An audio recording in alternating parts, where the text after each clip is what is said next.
Hello everyone, welcome to my YouTube channel Deep NEET Academy. तो आपका बहुत बहुत स्वागत है इस प्यारे से लेक्चर में। लेक्चर है, अध्याय है हमारा 14 श्वसन ई और गैसों का विनिमय। आज हम करेंगे breathing and exchange of gases. तो चलिए स्टार्ट करते हैं। इससे पहले अगर आप सेशन पे नए हैं तो वीडियो को एंड तक ज़रूर देखिएगा। एंड में हम MCQs करने वाले हैं और सेशन को लाइक कर दीजिएगा और प्यारा सा कमेंट ज़रूर कीजिएगा। चलिए स्टार्ट करते हैं। MCQs तक ज़रूर बने रहिएगा, ओके। और MCQs का कमेंट में आंसर ज़रूर दीजिएगा। चलिए स्टार्ट करते हैं आज का हमारा प्यारा सा लेक्चर। हम इसमें श्वसन के बारे में पढ़ेंगे, ठीक है। श्वसन के अंग के बारे में पढ़ेंगे। चलिए स्टार्ट करते हैं। जैसा आप पहले पढ़ चुके हैं, सजीव पोषक तत्वों जैसे ग्लूकोज को तोड़ने के लिए ऑक्सीजन का परोक्ष रूप से उपयोग करते हैं, जिसे विभिन्न क्रियाओं को संपादित करने के लिए आवश्यक ऊर्जा प्राप्त होती है।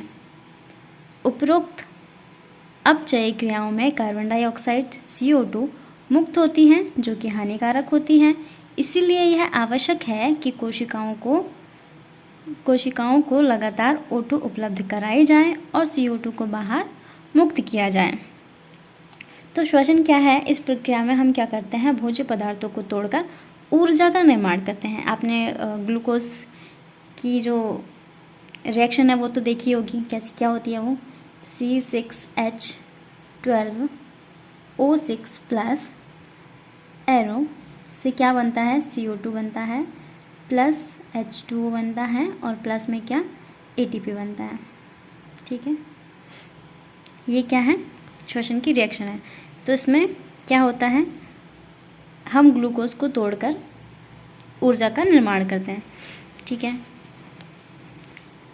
इसमें क्या होता है? श्वसन एवं श्वासन जो है वो शब्दों का उपयोग सामान्य रूप से हम एक ही प्रकार से किया जाता है। जो श्वसन है और श्वासन दोनों शब्दों को हम एक ही रूप से इसका उपयोग कर सकते हैं, ठीक है। नेक्स्ट आगे देखते हैं। वायुमंडलीय O2 और कोशिकाओं से उत्पन्न CO2 के आदान प्रदान यानी विनिमय की इस प्रक्रिया को हम श्वसन, सामान्यतः श्वसन, रेस्पिरेशन कहते हैं। अपने हाथों को अपने सीने पर रखिए। आप सीने को ऊपर नीचे होते हुए अनुभव कर सकते हैं।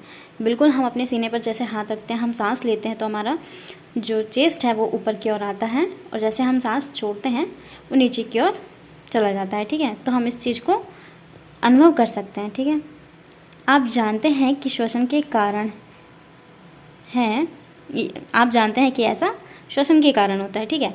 हम सांस कैसे लेते हैं? इस अध्याय के निम्नलिखित खंडों में श्वसन अंगों और श्वसन क्रियाविधि का वर्णन किया गया है। तो चलिए हम श्वसन के अंग देख लेते हैं। श्वसन के अंग क्या क्या हैं? तो प्राणियों के विभिन्न वर्गों के बीच श्वसन की क्रियाविधि उसके निवास और संगठन के अनुसार बदलती है, ठीक है। तो जो प्राणी होते हैं उनके हैबिटेट और लेवल ऑफ ऑर्गेनाइजेशन के अनुसार जो श्वसन की क्रियाविधि होती है वो बदलती रहती है। जैसे निम्न कशेरुकी जैसे स्पंज, सिलेंडरेट, चपटेकृमि आदि O2 और CO2 का आदान प्रदान अपने शरीर सतह द्वारा सरल विषण विधि द्वारा करते हैं, ठीक है। केंचुआ अपनी आर्द्र क्यूटिकल का श्वसन के लिए उपयोग करते हैं। कीटों के शरीर में नलिकाओं का एक जाल यानी श्वसन नलिकाएं होती हैं, ठीक है, जिनसे वातावरण की वायु को उनके शरीर के विभिन्न स्थान पर पहुंचाती है, ताकि कोशिकाएं जो हैं वो सीधे गैसों का आदान प्रदान कर सकें।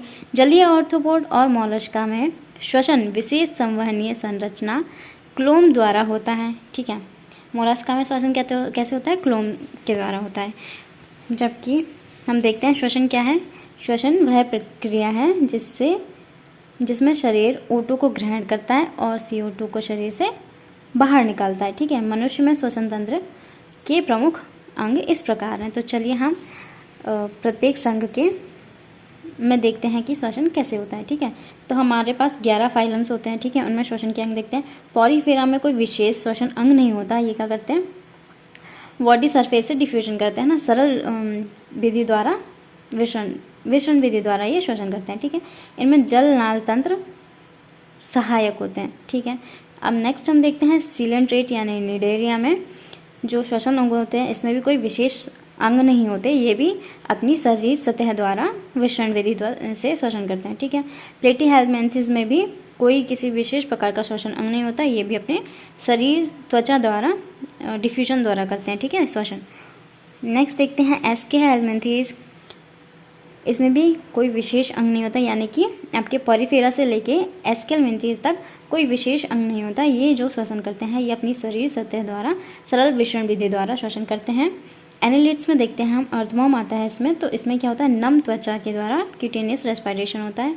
ठीक है, और जो नेरीज होता है, इसका एक एग्जाम्पल है नेरीज, वो क्या करता है, पैरापोडिया के द्वारा श्वसन दर्शाता है। ठीक है, फिर हम ऑर्थोपोड्स में देखते हैं, तो ऑर्थोपोड्स में क्या होता है, इंसेक्ट जो है वो ट्रैकिया के द्वारा श्वसन करते हैं। ठीक है, और आपके क्रस्टेशियंस हैं जो कि गिल्स के द्वारा श्वसन करते हैं। स्कॉर्पियन यानी बिच्छू जो है वो बुक लंग्स के द्वारा श्वसन करते हैं। ठीक है, अब हम मोलस्का में देखते हैं, तो मोलस्का में क्या होता है, एक्वेटिक जो है वो गिल्स के द्वारा, है ना, श्वसन करते हैं। और टेरेस्ट्रियल स्नेल क्या है, पाइल जो होते हैं वो किसके द्वारा श्वसन करते हैं, पल्मोनरी सैक के द्वारा। फिर हम इकाइनोडर्मेटा देखते हैं, तो इकाइनोडर्मेटा किस तरह से श्वसन करते हैं, तो इनमें होते हैं ट्यूब फीट होते हैं। ठीक है, और ये डर्मल ब्रैंक्यूल्स के द्वारा श्वसन करते हैं। इनमें स्पेशल जो कैरेक्टरिस्टिक होते हैं, आई एम सो सॉरी, जो इनमें विशेषताएं होती हैं स्पेशल वाली, वो क्या है, इसमें जल संबंधी तंत्र सहायता से भी ये श्वसन करते हैं, जो कि भोजन में भी सहायता करते हैं। ठीक है, इनके चलने में भी सहायता करते हैं, वो इस एक तरह से श्वसन में भी सहायता करते हैं। फिर हम हेमिकॉर्डेट में देखते हैं, तो हेमिकॉर्डेट में हम फेरेंजियल गिल्स स्लिट के द्वारा श्वसन करते हैं, हेमिकॉर्डेट्स होते हैं। ठीक है, अब कॉर्डेटा में देखते हैं हम, कॉर्डेटा में आपके फिशेज आती है, यानी कि मछली जो कि गिल्स के द्वारा श्वसन करती है। ठीक है, फिर एम्फीबियंस आते हैं जो कि स्किन्स प्लस लंग्स से श्वसन करते हैं, और जो आपके टेडपोल होते हैं, लार्वा होते हैं, वो किससे, गिल्स के द्वारा, है ना, श्वसन करते हैं, क्योंकि वो पानी में रहते हैं। और फिर आपके रेप्टाइल्स, बर्ड और जो मैमेलियंस होते हैं, यानी कि स्तनधारी, यानी कि हम, वो किसके द्वारा श्वसन करते हैं, उनमें पूर्ण विकसित लंग्स पाए जाते हैं, जिसके द्वारा श्वसन की क्रियाविधि होती है। ठीक है, चलिए आगे बढ़ते हैं। एनसीईआरटी में, एनसीईआरटी कहते हैं कि स्थलीय प्राणियों में श्वसन विशेष संवहनीय थैली जैसे फुफ्फुस यानी कि फेफड़े द्वारा होता है। कशेरुकों में मछलियाँ क्लोम द्वारा श्वसन करती हैं, जबकि एम्फीबिया, उभयचर, सरीसर, पक्षी और स्तनधारी फेफड़ों द्वारा श्वसन करते हैं। उभयचर जैसे मेंढक अपनी आर्द्र त्वचा यानी नम त्वचा द्वारा भी श्वसन कर सकते हैं। स्तनधारी में एक पूर्ण विकसित श्वसन प्रणाली पाई जाती है। तो जो पूर्ण विकसित श्वसन प्रणाली होती है, लंग्स, वो हम में पाए जाते हैं। ठीक है, तो आज के लेक्चर में इतना ही रखते हैं। अब हम आगे MCQs देखते हैं। तो आप कमेंट में वीडियो को पॉज करके कमेंट में आंसर ज़रूर दीजिएगा, मैं आपके आंसर्स चेक करूँगी। ओके, तो चलिए हम देखते हैं। फर्स्ट क्वेश्चन है हमारा, पृथ्वी पर अधिकांश जीवों में श्वसन के लिए प्रयुक्त गैस है, तो श्वसन के लिए कौन सी गैस प्रयुक्त होती है? वीडियो को पॉज कीजिए एंड आंसर कमेंट में आंसर दीजिए। Okay, 1 2 3। Now we reveal the answer. इसका आंसर है option number C is right answer, O2। ठीक है, पृथ्वी पर अधिकांश जीवों में श्वसन के लिए O2 की आवश्यकता होती है। नेक्स्ट क्वेश्चन देखते हैं। केंचुए में श्वसन होता है, तो केंचुए में श्वसन कैसे होता है हमने अभी लेक्चर में पढ़ा है, आप इसका आंसर कमेंट में दीजिए। ऑप्शन ए है फेफड़ों से, ऑप्शन बी है त्वचा से, ऑप्शन सी है गलफड़ों से, ऑप्शन डी है ट्रेकिया से। कमेंट में आंसर दीजिए। चलिए हम देखते हैं, इसका करेक्ट आंसर होगा ऑप्शन बी, केंचुआ त्वचा द्वारा श्वसन करता है। नेक्स्ट क्वेश्चन देखते हैं, क्वेश्चन नंबर 3।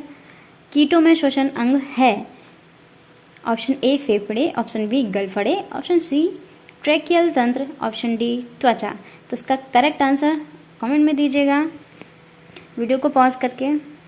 चलिए इसका राइट आंसर देखते हैं। इसका राइट आंसर होगा ऑप्शन सी ट्रेकियल तंत्र। नेक्स्ट क्वेश्चन देखते हैं, क्वेश्चन नंबर 4।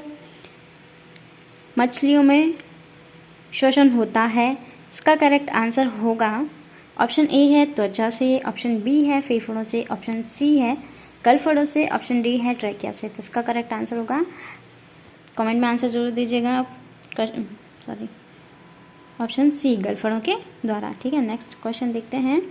मेंढक में श्वसन होता है, ऑप्शन ए कहता है केवल फेफड़ों से, ऑप्शन बी केवल त्वचा से, ऑप्शन सी त्वचा व फेफड़ों दोनों से, ऑप्शन डी गलफड़ों से। तो मेंढक में जो श्वसन होता है वो किसके द्वारा होता है?